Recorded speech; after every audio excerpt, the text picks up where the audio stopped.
বেকারের মুখপাত্র চ্যানেলের পক্ষ থেকে অরূপ দত্ত বলছে।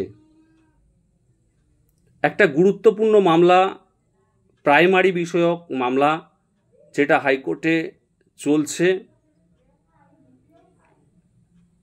দীর্ঘদিন ধরেই চলছে। Shantanu Sit and others, Bablu Pal and others, Dilwar Hossain and others. তো এই ওএমআর সংক্রান্ত 2014 সালের প্রাইমারির ক্ষেত্রে বিচারপতি রাজশেখর মান্থা মহাশয় তিনি খুব গুরুত্বপূর্ণ পদক্ষেপ গ্রহণ করেছেন। তিনি সিবিআই এবং ইডিকে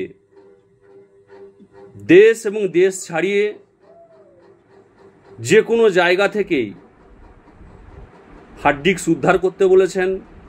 আসল ওএমআর কোথায় রয়েছে সেটা খুঁজে আনার পরামর্শ দিয়েছেন এবং জোরদার ঝাঁপ দেওয়ার কথা বলেছেন।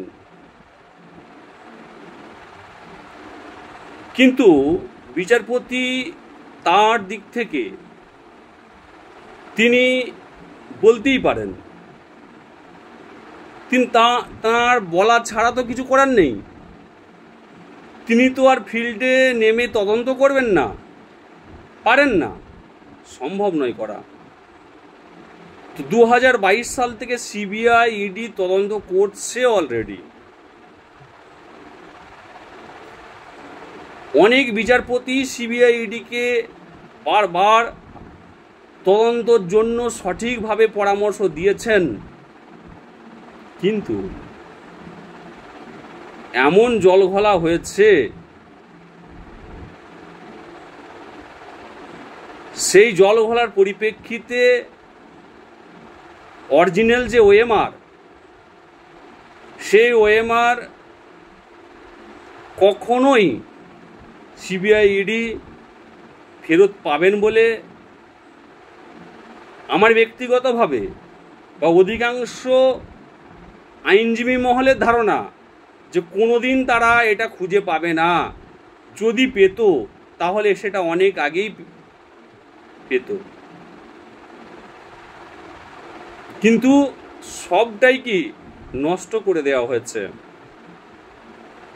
2017 সালে নষ্ট হয়ে গেছে অলরেডি, সেটা বোর্ড বলছে। কিন্তু পরবর্তী ক্ষেত্রে দেখা যাচ্ছে আরটিআই রিপোর্টে 2019 সালে অনেকে নাকি আসল ওএমআর পেয়েছে। তো আবার এই যে ডিজিটাইড ওএমআর, সেই ওএমআর এর সাথে অনেকের নাকি কাস্ট মিলছে না। আবার অনেকে দুটো আরটিআই করেছে, দুরকম উত্তর এসছে। সমস্যা প্রচুর। আর এই আসল ওএমআর যদি না পাওয়া যায়, যদি বলছি কেন না পাওয়া যাবে না, একদম নিশ্চিত করে বলছি পাওয়া যাবে না। 7 সপ্তাহ যদিও তদন্তের সময় দিয়েছে, বাধ্য হয়ে সিবিআই বা ইডিকে 7 সপ্তাহ পর বলতে হবে যে মাই লর্ড, আমরা অনেক চেষ্টা করেছি কিন্তু উদ্ধার করা সম্ভব হয়নি। বিচারপতির কাছে দুটো অপশন খোলা রয়েছে। তিনি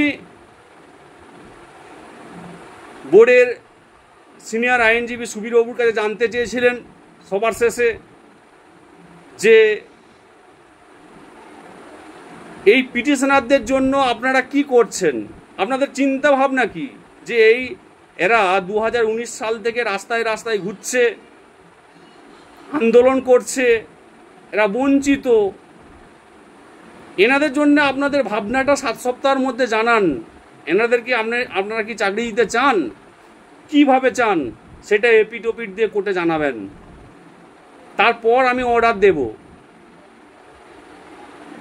তাহলে যদি ওএমআর সিট বা হার্ড ডিস্ক কোনোভাবে উদ্ধার না হয় অরিজিনাল, তাহলে বিচারপতি কাছে দুটো অপশন, 60,000 থেকে 70,000 চাকরি বাতিল করতে হবে, আর না হয় 2009-এর মতো যে আমি পুরনো কোনো কাসুন্দি ঘাটতে চাইছি না, তারাও অনেক কষ্ট করে চাকরি পেয়েছে, আর এই 60-70,000 চাকরি বাতিল হলে বাংলার শিক্ষা ব্যবস্থা, প্রাইমারি এডুকেশন ধসে যাবে। তাই ওদেরকে আমি হাত দিতে পারবো না, যেহেতু প্যানেল এক্সপায়ারি বহুদিন আগে হয়েছে, তারা 5 বছর 6 বছর 7 বছর করে চাকরি করছে, তাই ওদের গায়ে আমরা হাত দেব না।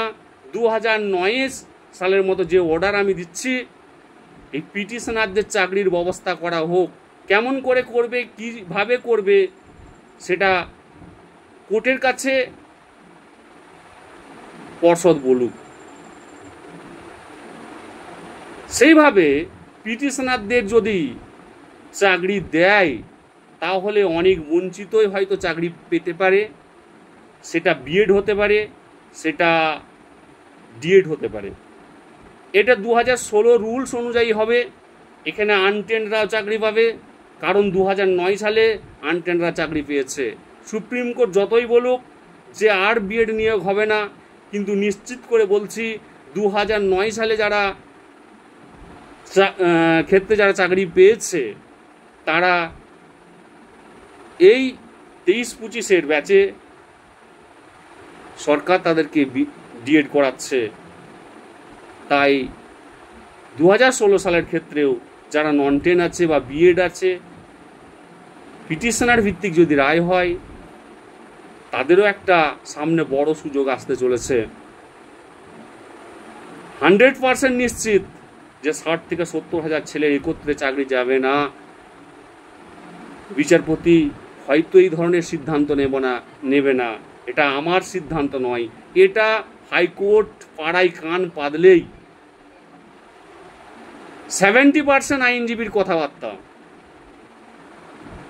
মিডিয়াতে অনেক কিছু হাইপ দেখাচ্ছে, অনেক আইনজীবী অনেক বক্তব্য রাখছেন, কিন্তু এইটা আদতে উপরে রাখছেন।